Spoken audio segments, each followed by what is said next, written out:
Today, Rick and I are here in Grand Teton National Park on the road, and we're taking one of your questions about touch to focus and shoot.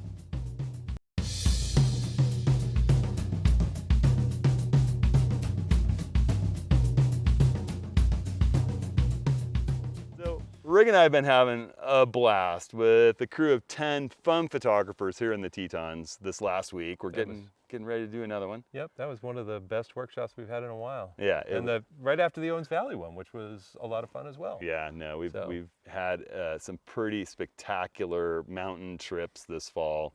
We've got some fall color going. We're up here high in the mountains right now. Most of the leaves are gone in this aspen stand, but down around the more populated parts of the park, there's a lot of pockets with just beautiful fall color. We had some good fall color. We had a fun crew. We had some great wildlife. Yes, we did. Yeah. They've been talking that the wildlife wasn't out there as much this year as it's been in the past, but somehow we found a bunch. Yeah, we have a really nice rental place here in Jackson. A few of the participants have been staying with us, and the first day when we were doing classroom training, the moose. The moose. Yeah. This big, beautiful bull moose just sort of walked through the side yard between these two places that we got, And then we had a morning where we had 30 elk come through the yard. 30 elk. 30 elk, a bunch of babies, mamas, beautiful young bull. It was pretty amazing. Yeah. So, yeah, we've had bears. We've had lots of pronghorn, bison in some of the best shooting conditions I've ever seen. Exactly. It's been pretty spectacular so far, along with great landscapes. Yes. But we said we'd take a few of your questions on the road, and I remember a little while back in one of the office hour sessions, we got a question about, do you ever use, it was a Nikon shooter, but this applies to a lot of different brands, that function where you can tap to position the focus point on the back LCD, it'll focus, and it'll shoot. And before this week, I would have said, no, I can never really see myself using all of those functions at once. I have set up both my Z9, my Z6 II, where if I tap, it positions the focus point on the screen. And if you go onto that back LCD, there's a little touch button on the screen where you can tap and you can turn off the touch to do anything. You can turn it on to where it's just position the focus point, which is what I've always done. You can set it so that it's tap to focus, and with the Nikons, you can tap to focus and shoot. And if you're using, a timer mode or exposure delay to get some separation between touching the camera and shooting, it'll build that in. It'll position the focus point, focus, wait that amount of time, and then shoot. Which is, I never thought of its utility until we were at the Snake River Overlook the other morning. Yeah. I came over and you guys were there tapping the back of the screen and shooting, and we were talking. You guys were just like in awe, and I'm like sitting there going, well, I've been tapping a focus off the back screen for focus stacking for a long time, because I don't have focus stacking on the Sony like you guys do on the Nikon side. Well, and I think it kind of boiled down to the fact that this was a scene, sitting out at the Snake River's early morning, kind of blue hour. We had some fog rolling into the valley, and blue hour were the best shots that we had. It was long exposure, we're talking maybe a second and a half exposure at like f8 base ISO or 500 ISO early on. And there were some trees that weren't particularly close, but close enough that at a longer lens, we're shooting from 50 to 100 millimeters. You were worried about having a really high quality aperture and getting everything in focus at the same time. And so just, putting your hand out in front of the camera, shooting your hand to say this is the beginning of my focus stack, tapping that closest tree, and it would focus, take the moment, shoot, tap the mountains, take a focus, take a moment, shoot your hand again, boom. That's pretty sweet. It is pretty sweet. I mean, and we're standing out with gloves, Touch Tech gloves. I love my outdoor research Touch Tech gloves because touching the screen positions, it senses those fingertips in those gloves, and I can work with them.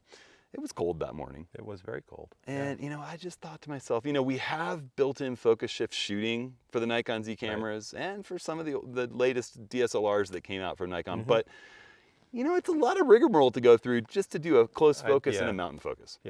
And I use touch to focus. since we've been talking about this, I went to sort of see if there was a touch to focus and shoot, and there isn't on the A1. Yeah. But I don't mind. I mean, you know, but I use the tap to focus all the time. Right. You know, because that's my focus stacking. Right. And it's great. You know, all you do is tap that button to turn touch on, and then go boom, boom. You know, I had a great shot in the dunes at Death Valley earlier this year on my workshop. Was that during the dust storm or on the No, day it was- where the it was- wind had blown clean and it Yeah. was beautiful? Yeah. And it was just gorgeous. And it's just, I find it so useful when the camera's on a tripod. Yeah. You know. Oh, I think it's definitely for those tripod moments. Yeah. So there you go. You know, my answer has changed. I always learn things on these workshops, whether know. it's just from kind Yeah. of experimentation or circumstances or from other people in the group. You Who know? ask questions. Yeah, who ask Yeah. questions, exactly. And from all the people in this community on YouTube who ask questions. You know, it makes me think, is there a reason to use that? Yeah. And the other Yep. morning, it just was by accident. The truth is, we're filming this with my Z6 II. And I'll tell you the dirty secret. The dirty secret is, we were exhausted. The night before, I plugged my Z9 into the wall in the kitchen to charge it, and then I gathered everything in the morning and scurried out to the car, and I left the Z9 at home. Now, you know, my focus is making sure that everybody in the workshop's getting what they need, but I'm like, wow, I left and I went into the trunk to the video kit and grabbed the Z6 II that we're filming this with right now and set it up on the tripod, and somehow it was in touch to focus and shoot. Yeah. And I was thinking, well, I'll position the focus point, and it went focus. It did the exposure delay for a half a second, and then it shot, and I was like, with my nice gloves on that Yep. were warm, and I touched the mountain and it did the same thing, and I was like, that's when I use touch to focus and shoot. You missed that half-second delay, though, on the Z9, don't I you? do miss the half-second Yeah. delay on the Z9.